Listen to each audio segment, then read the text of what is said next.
ഞാനൊരു സാരി വാങ്ങാൻ വന്നതാണ്. എടുത്തു കൊടുക്കാൻ നിന്ന പെൺകുട്ടി നിറഞ്ഞ ചിരിയോടെ ചോദിച്ചു, ഡെയിലി യൂസ് ആണോ അതോ ഓഫീസിൽ പോകുമ്പോൾ ഉടുക്കാനോ? എനിക്ക് പെട്ടെന്ന് എന്ത് പറയണമെന്ന് മനസ്സിലായില്ല. കഴിഞ്ഞ പിറന്നാളിന് കുട്ടിമാൾ വാങ്ങി തന്ന സാരിയാണ് ഉടുത്തിരുന്നത്. അതുകൊണ്ടാവണം വെച്ച് വിളമ്പാൻ നടക്കുന്ന എന്നെ കണ്ടിട്ട് അവർക്ക് ഓഫീസിലെ ജോലിക്കാരിയെന്ന് തോന്നിയത്. അതിനുള്ള പണം തുണി തയ്ച്ചു കൊടുത്തു അവൾ തന്നെ ഉണ്ടാക്കിയതാണ്. വീട്ടിലൊരു തയ്യൽ മെഷീനുണ്ട്. കുട്ടിമാൾ വല്ലപ്പോഴും വരുമ്പോൾ ഒരു കെട്ട് തുണിയും അയാണ് വരിക. അവളുടെ കൂട്ടുകാരികൾക്കും അവൾ ചുരിദാർ തയ്ച്ചു കൊടുക്കും. വില കൂടിയ തുണികൾ തുന്നാൻ മാത്രം യോഗമുള്ള അവളെ കാണുമ്പോൾ എനിക്ക് കണ്ണ് നിറയും. പാറുക്കുട്ടിയമ്മ എന്തിനാ കണ്ണും നിറച്ച് നോക്കി നിൽക്കുന്നത്? കുട്ടിമാളിൻ്റെ പഠിത്തം കഴിയട്ടെ എൻ്റെ പാറുക്കുട്ടിയമ്മേ, ഞാൻ വാങ്ങിത്തരാലോ. അതുവരെ ഒന്ന് ക്ഷമിച്ചുകൂടെ? ശുഷ്കിച്ച് എൻ്റെ കൈ പിടിച്ചു അവൾ തലോടും. അവളുടെ കണ്ണും നിറയും. ഒടുവിൽ ഈ പാറുക്കുട്ടിയമ്മയുടെ ഒരു കാര്യം എന്നെ ചുമ്മാ കരയിപ്പിച്ചു. ആ ഫ്ലോ അങ്ങ് പോയി എന്ന് പറഞ്ഞ് അവൾ എണീറ്റ് പോകും. കുട്ടിമാൾ എനിക്കൊരു അത്ഭുതമാണ്. വേണ്ട എന്ന് ആഗ്രഹിച്ചിട്ടും ജന്മമെടുത്തു വന്നവളാണ്. അങ്ങനെയുള്ള കുഞ്ഞുങ്ങൾക്ക് ഇത്ര സ്നേഹമുണ്ടാകുമോ? അവളുടെ പ്രായത്തിൽ അവൾക്കുള്ളതിൻ്റെ 10 പക്വത പോലും ഇല്ലാത്തൊരു സ്വപ്നജീവിയായിരുന്നു താൻ.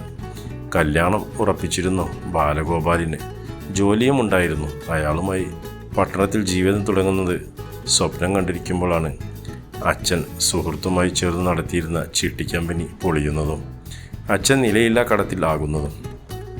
കല്യാണം മുടങ്ങി ഉള്ളതൊക്കെ വിറ്റുപെറുക്കി കടം വീട്ടിയപ്പോൾ മിച്ചം വന്ന തുച്ഛമായ തുക കൊണ്ട് കയ്യിൽ ഒതുങ്ങുന്ന ഒരാളെ കണ്ടുപിടിച്ചു കല്യാണം നടത്തി. അതുവരെ പരിചയിച്ചിട്ടില്ലാത്ത വ്യക്തിബന്ധങ്ങളും ജീവിത രീതികളും സംസ്കാരങ്ങളും ഉള്ള ഒരു കുടുംബം. എല്ലാം സഹിക്കണം, പെണ്ണിൻ്റെ ജീവിതം അഡ്ജസ്റ്റ്മെൻ്റ് ആണെന്ന അമ്മയുടെ ഉപദേശം പരമാവധി പാലിക്കാൻ ശ്രമിച്ചു. പക്ഷേ അയാൾ, എൻ്റെ കുട്ടിമാളുവിൻ്റെ അച്ഛൻ, അയാളെ സഹിക്കാൻ ഒരു പെണ്ണിനും കഴിയില്ല. കണ്ടാൽ വളരെ ശാന്തനും വളരെ സൗമ്യനും ആയിരുന്ന അയാളുടെ തനി സ്വഭാവം എനിക്ക് മാത്രമേ അറിയുമായിരുന്നുള്ളൂ.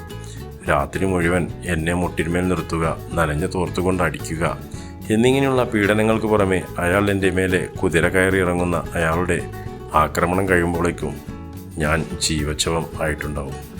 കല്യാണം കഴിഞ്ഞു 6-ാം മാസം ഗർഭിണിയാകുമ്പോഴേക്കും ഞാൻ എല്ലും തോലുമായി മാറിയിരുന്നു. ഗർഭിണിയാണെന്ന് അറിഞ്ഞ ഉടൻ അയാൾ പറഞ്ഞു, നമുക്കിപ്പോൾ കുഞ്ഞു വേണ്ട, നാളെ റെഡിയായി നിന്നോ, ഡോക്ടറെ കണ്ടിട്ട് വരാം.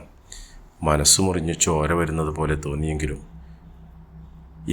എനിക്ക് തോന്നി, ഇങ്ങനൊരു അച്ഛൻ്റെ കുഞ്ഞായി എൻ്റെ കുഞ്ഞ് പിറക്കേണ്ട. ഇനി അതും ഒരു പെണ്ണാണെങ്കിൽ. അനീമിയ ഉള്ളതിനാൽ അബോർട്ട് ചെയ്യാൻ പറ്റില്ലെന്ന ഡോക്ടർ പറഞ്ഞു. വീട്ടിലെത്തിയ അയാൾ, നിൻ്റെ ഗർഭം ഞാനുണ്ടാക്കിയതാണെങ്കിൽ അത് കലക്കാനും എനിക്കറിയാം, അതിനൊരു ഡോക്ടറും വേണ്ടടി എന്ന ആക്രോശത്തോടെ അടുത്തപ്പോൾ ആദ്യമായി മുറിക്കുള്ളിൽ നടന്നിരുന്നത് പുറം ലോകം അറിഞ്ഞു. മുറി തുറന്ന് ഞാൻ പുറത്തേക്കിറങ്ങി. ഇനി നിങ്ങളെ സഹിക്കാൻ വയ്യ. കയ്യിൽ കിട്ടിയതൊക്കെ വാരി നിറച്ചൊരു ബാഗുമായി മൂവന്തിക്ക് ഒറ്റയ്ക്ക് പടി കയറി ചെല്ലുമ്പോൾ അമ്മ കുത്തുവാക്ക് പറയാനും നാത്തൂൻ മുഖം വീർപ്പിക്കാനും തുടങ്ങിയിരുന്നു. ഞാൻ പറഞ്ഞതൊക്കെ വിശ്വസിച്ചു പോയി. ചോദിക്കാനിറങ്ങിയ അച്ഛനെയും എന്നെയും അമ്പരിപ്പിച്ചും കൊണ്ട് അയാൾ എന്നെ വിളിക്കാൻ വന്നു. ആരെയും വിശ്വസിപ്പിക്കുന്ന തരത്തിൽ വലിയ വീട്ടിൽ ജനിച്ച എനിക്ക് ഭർത്താവിനെയോ വീട്ടുകാരെയോ ഉൾക്കൊള്ളാൻ കഴിയുന്നില്ല എന്ന് ഒരു കഥയും പറഞ്ഞു എന്നെ പ്രതിസ്ഥാനത്ത് നിർത്തി. ഒരു കരച്ചിൽ കൂടിയായപ്പോൾ എൻ്റെ അവസാനത്തെ പ്രതീക്ഷയും നഷ്ടപ്പെട്ടു. തിരിച്ചു അയാളുടെ കൂടെ വീടിൻ്റെ പടി കയറി വരുമ്പോൾ അയാളുടെ കണ്ണിലെ ചെകുത്താൻ ചിരിക്കുന്നത് ഞാൻ മാത്രം കണ്ടു. പിന്നീടുള്ള രാത്രികൾ അടിവയറിൽ ലഭിച്ചേക്കാവുന്ന ഒരു തൊഴിൽ കലങ്ങിപ്പോകാവുന്ന എൻ്റെ ജീവനെ ഓർത്തു ഞാൻ അയാളുടെ എല്ലാ നിബന്ധനകളും അനുസരിച്ചും കൊണ്ടിരുന്നു. മാസം തികഞ്ഞു പ്രസവിക്കാൻ പോകുമ്പോൾ അയാൾ കൂടെ വന്നില്ല. അബോർഷൻ ചെയ്യാൻ വന്നിട്ട് പിന്നെ വരുന്നത് പ്രസവിക്കാനാണെങ്കിൽ ആശുപത്രിക്കാരുടെ സ്വീകരണം എങ്ങനെയായിരിക്കുമെന്ന് ഊഹിച്ചയാൾ. വന്നത് പ്രസവം കഴിഞ്ഞ് കുഞ്ഞിനെ കാണാനായിരുന്നു. റോഡ് ക്രോസ് ചെയ്യുമ്പോൾ പാഞ്ഞു വരികയായിരുന്ന ഒരു ആംബുലൻസിൻ്റെ അടിയിൽ തീരുമ്പോൾ എൻ്റെ കുട്ടുമാളുവിൻ്റെ പുതിയ പട്ടം കിട്ടി, തന്തയെ കൊല്ലി. അവിടെ നിന്നിങ്ങോട്ട് ജീവിക്കാൻ പല പല വീടുകളിലെ പാചകവും അടുത്തുള്ള ബേക്കറികളിൽ പലഹാരമുണ്ടാക്കി കൊടുക്കലുമായി ജീവിതം മുന്നോട്ട് പോകുമ്പോൾ ആകെ ഒരാശ്വാസം.